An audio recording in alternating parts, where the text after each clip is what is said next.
संत ज्ञानेश्वर महाराज अद्भुत कथा.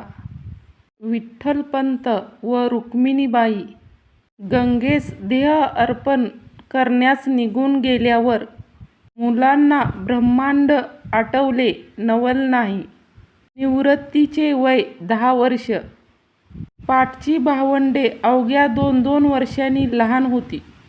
संन्यासाची मुले म्हणून जो तो हेटाळणी करू लागला. समाजाने त्यांना वाळीत टाकले. त्यांची अवहेलना केली. टाळ लोकांना त्यांची चेष्टा करण्याची चांगली संधी मिळाली.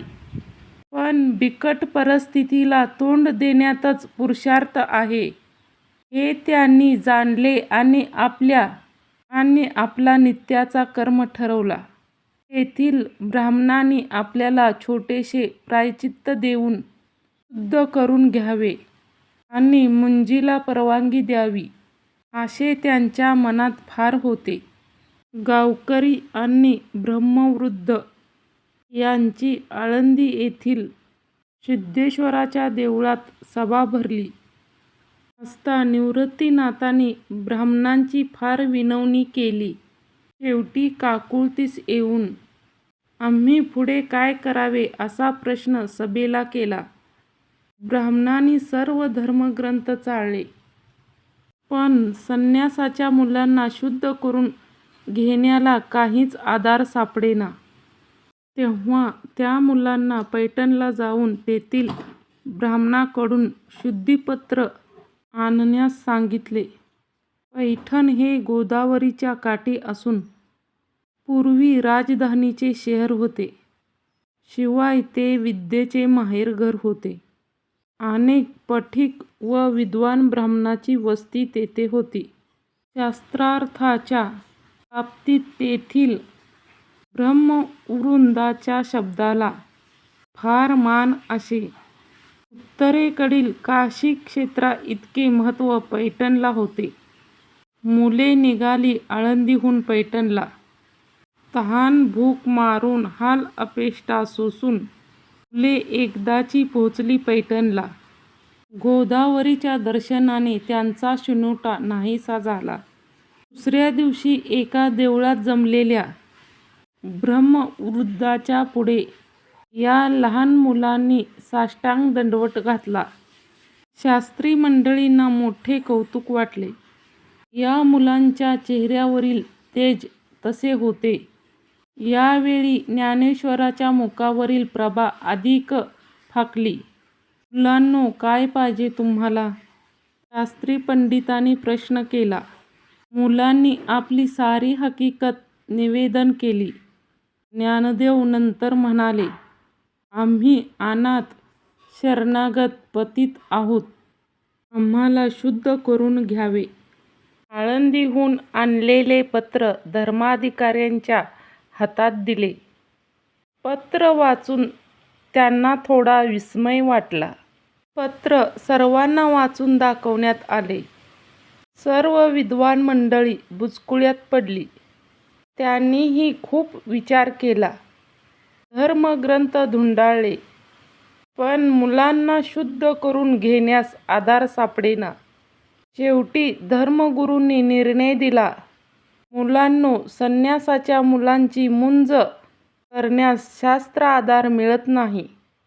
तेव्हा तुमची मुंज करण्यास आम्ही परवानगी देऊ शकत नाही. त्याबद्दल आम्हाला फार वाईट वाटते. मग आम्ही काय करावे? जीवन कसे जगावे? समाजात कसे वागावे हे तरी सांगा, ज्ञानदेवाने विचारले. तुमच्यापुढे आत्ता एकच मार्ग. पश्चातापपूर्वक तुम्ही ईश्वराचे भजन पूजन कीर्तन करीत राहावे. सर्वांशी नम्रतेने आदराने वागावे आणि विरक्त वृत्तीने सर्व काळ कंठावा. यानेच तुमची पापे नष्ट होतील आणि तुम्ही शुद्ध व्हाल. या उत्तराने मुले खिन्न झाली. मुळीच नाही. त्यांच्या मनातले उत्तर त्यांना मिळाले. त्यांना अतिशय संतोष वाटला.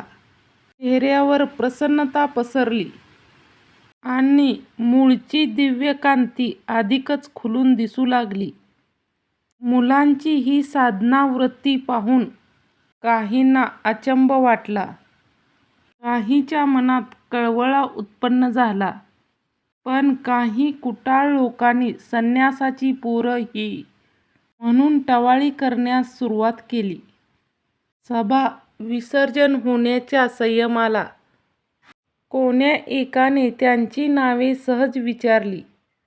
सर्व मुलांनी आपली आपली नावे व त्याचे स्पष्टीकरण विशेष हुशारीने आणि तितक्याच लीनतेने सांगितली. निवृत्ती माझे नाव. प्रवृत्तीचा मोह मला नाही. मी आत्मानंद सतत भोगीत राहणार. मी ज्ञानदेव, सर्व वेदांचा ज्ञाता असे म्हणण्यास हरकत नाही. माझे नाव सोपान. अनन्य भावे ईश्वराची भक्ती करणाऱ्याला वैकुंठाचा मार्ग दाखवण्याचे माझे काम. माझे नाव मुक्ताबाई. अल्पवयीन बालकाच्या तोंडून वरीलप्रमाणे नावांचे स्पष्टीकरण ऐकून सर्व लोक खदाखदा हसू लागले. त्यापैकी एक टवाळखोर बोलला, अरे वा, संन्यासाची पोरं आणि नावे कशी थोर.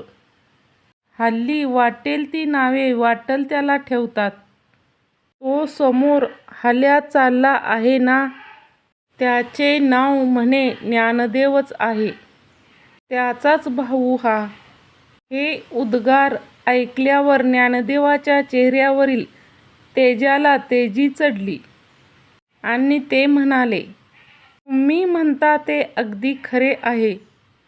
त्या रेड्यात आणि माझ्यात काही फरक नाही.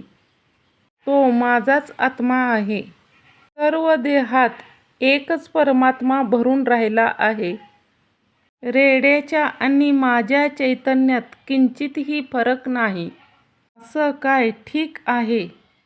असे म्हणून त्या टवाळखोराने रेड्याला जवळ आणले.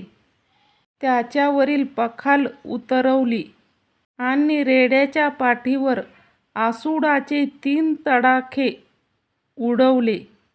आणि काय आश्चर्य! तडाखे बसले रेड्याच्या पाठीवर आणि वळ उठले ज्ञानेश्वराच्या पाठीवर. पाठीतून रक्ताच्या चिळकांड्या उडाल्या.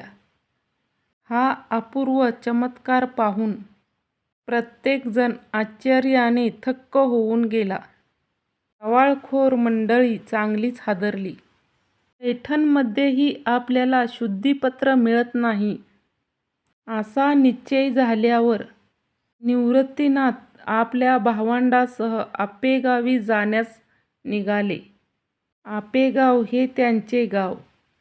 हे पैठणपासून 18 मैलावर असून गोदावरीच्या काठाकाठाने प्रवास करावयाचा. ही सर्व भावंडे गोदा तटाकडे निघाली.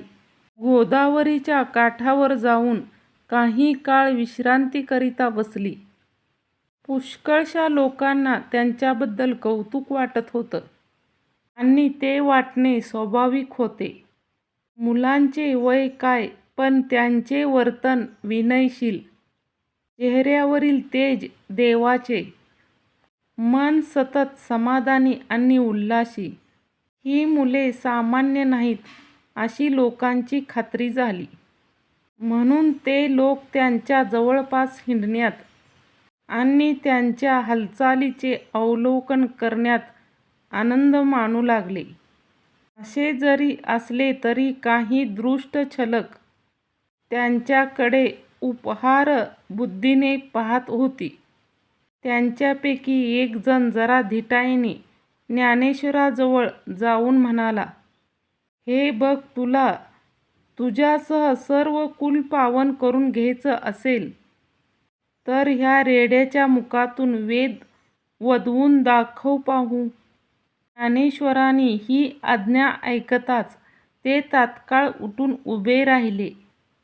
ब्राह्मणाचे अभिवादन करून विनयाने ते म्हणाले, महाराज, आपण भूदेव आहात. आपल्यासारख्या भूदेवाची आज्ञा निष्फळ कशी होईल. इकडची सृष्टी तिकडे करण्याचे सामर्थ्य आपल्यामध्ये आहे. मग रेड्याकडून वेद वदवण्याची काय कथा? इतके बोलून ते पलीकडे चरत आलेल्या रेड्याजवळ गेले.